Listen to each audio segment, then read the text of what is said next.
नमस्कार, RP recipe आपल्या Marathi YouTube चॅनलमध्ये तुमच्या सर्वांचे स्वागत आहे। तर आज आपण आपल्या किचनमध्ये बनवणार आहोत आंबट गोड अशी दह्याची कढी। चला तर मग आपण आपल्या रेसिपीला सुरुवात करून घेऊयात। दह्याची कढी बनवण्यासाठी आपण इथे 1 वाटी दही घेतलेला आहे। दही आपण आता या भांड्यामध्ये घेणार आहोत।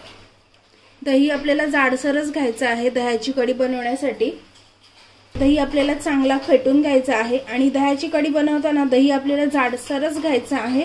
तर आता या दह्यामध्ये आपण इथे 1 वाटी दही घेतलेला आहे, त्यामुळे आपण 1 वाटी दही असेल तर पाव वाटी बेसन घेणार आहोत। तर आता आपण यामध्ये बेसन घेऊया। इथे आपण हा पाव वाटी बेसन घेतलेला आहे। बेसन सुद्धा आपल्याला यामध्ये मिक्स करून घ्यायचं आहे। आपण इथे पाव वाटी बेसन यामध्ये घेतलेला आहे। आता दही आणि बेसन आपल्याला चांगला एकजीव करून घ्यायचा आहे। बेसन घेताना ना तो जरा चालवूनच घ्या, म्हणजे ज्या बेसनमध्ये गुठळ्या असतात ना त्या सर्व फुटून जातात। दही आणि बेसन आपल्याला पूर्णपणे एकजीव होईपर्यंत फेटून घ्यायचे, म्हणजे छान असा एकजीवपणा त्यामध्ये तयार होईल।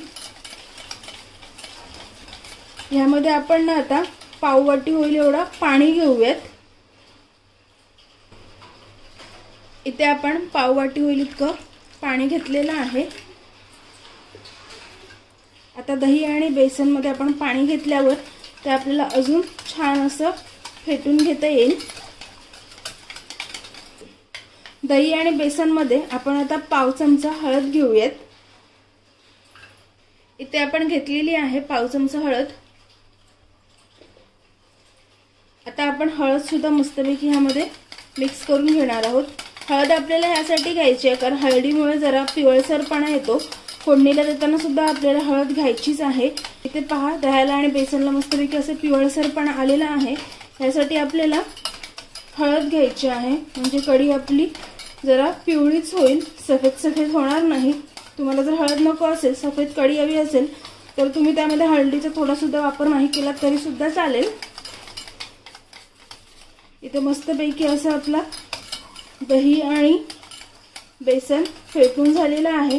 अशा प्रकारे आपल्याला मस्तपैकी असं क्रीमी फेटून घ्यायचं आहे। मस्तपैकी असा क्रीमीपणा आलेला आहे, आपल्या दही आणि बेसनला पूर्णपणे एकजीव झालेला आहे। तर आता आपण दह्याची कढी बनवण्यासाठी फोडणी देऊन घेऊयात। कढी बनवण्यासाठी गॅसवरती आपण कढई ठेवलेली आहे आणि आपली इथे कढई सुद्धा चांगली तापलेली आहे। त्यामध्ये आपण घेणार आहोत 2 ते 3 चमचे होईल इतकं तेल। इथे आपण तेल घेतलेलं आहे। तेल सुद्धा आपल्याला चांगलं गरम करून घ्यायचं आहे। इथे आपलं आता तेल सुद्धा चांगलं गरम झालेलं आहे। त्यामध्ये आपण घेतलेला आहे पाव चमचा हिंग। हिंग आपला चांगला तडतडलेला आहे। हिंग चांगला तडतडला की त्यामध्ये घेणार आहोत आपण पाव चमचा राई। राई सोबतच आपण इथे अर्धा चमचा घेतलेला आहे जिरा। जिरा, राई आणि हिंग आपला चांगला तडतडून झालं की त्यामध्ये आपण घेणार आहोत ठेचलेला लसूण। इथे आपण हा ठेचलेला लसूण घेतलेला आहे। आपल्याला इथे लसणाच्या 4 ते 5 पाकळ्या घ्यायच्या आहेत ठेचून। लसणासोबतच आपण इथे घेणार आहोत कढीपत्ता। इथे आपण मस्तपैकी हिंग, जिरा, राई, लसूण आणि कढीपत्ता घेतलेला आहे। छानपैकी आपल्याला हे सर्व मिश्रण चांगलं परतवून घ्यायचं आहे। इथे आपलं आता लसूण सुद्धा लालसर झालेला आहे। यामध्ये आपण घेणार आहोत बारीक चिरलेली मिरची। कढीला तिखटपणा येण्यासाठी आपण इथे 4 मिरच्या बारीक चिरून घेतलेल्या आहेत। मिरची सुद्धा आपण यामध्ये मिक्स करून घेणार आहोत। कढी बनवताना ना लसूण आपल्याला चांगला लालसरच करून घ्यायचा आहे, म्हणजे लसणाचा जो काही वास असतो ना तो सर्व निघून जातो। त्यामुळे आपण इथे लसूण पूर्णपणे लालच करून घेतलेला आहे। तुम्हाला असं वाटेल की लसूण करपला वगैरे, पण असं काही नाही। तुम्ही सुद्धा कढी बनवताना लसूण लालसरच करून घ्या। तर आता इथे आपलं मस्तपैकी अशी फोडणी तयार झालेली आहे। यामध्ये आपण आता हळद घेणार आहोत। इथे आपण घेतलेली आहे अर्धा चमचा हळद।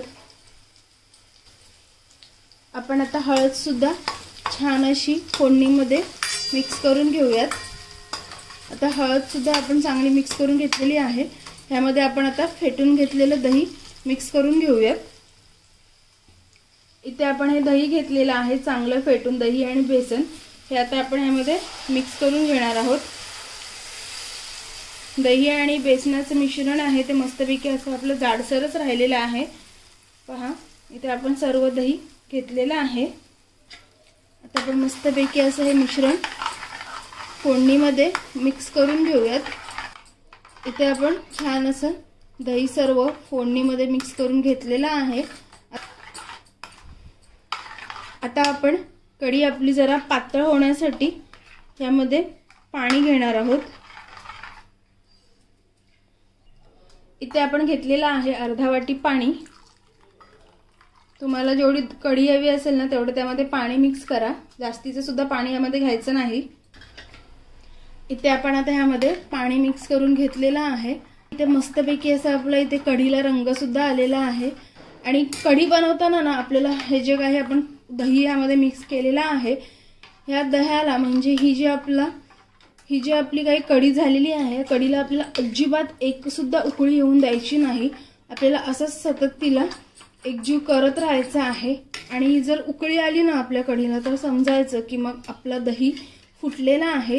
त्यामुळे अजिबात दह्याची कढी बनवताना कढीला उकळी येऊन द्यायचं नाही। स्लो गॅसवरतीच आपल्याला कढी बनवून घ्यायची आहे। आता आपण 2 ते 3 मिनिटं तिला अशीच स्लो गॅसवरती ठेवून घेऊयात।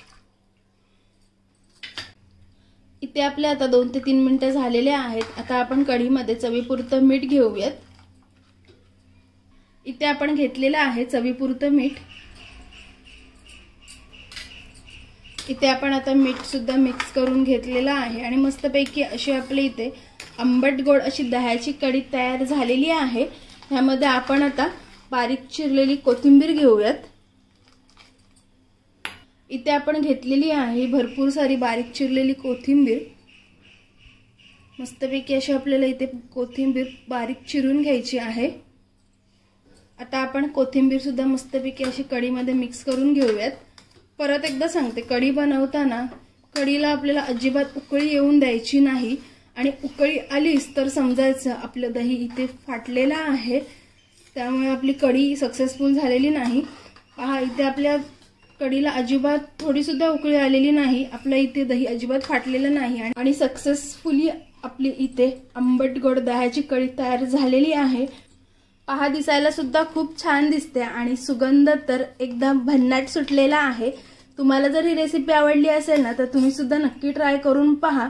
आपल्या चॅनलवरती जर कोण नवीन असेल तर आपल्या चॅनलला लाईक करा, शेअर करा आणि सबस्क्राइब करायला मात्र विसरू नका। थँक्यू।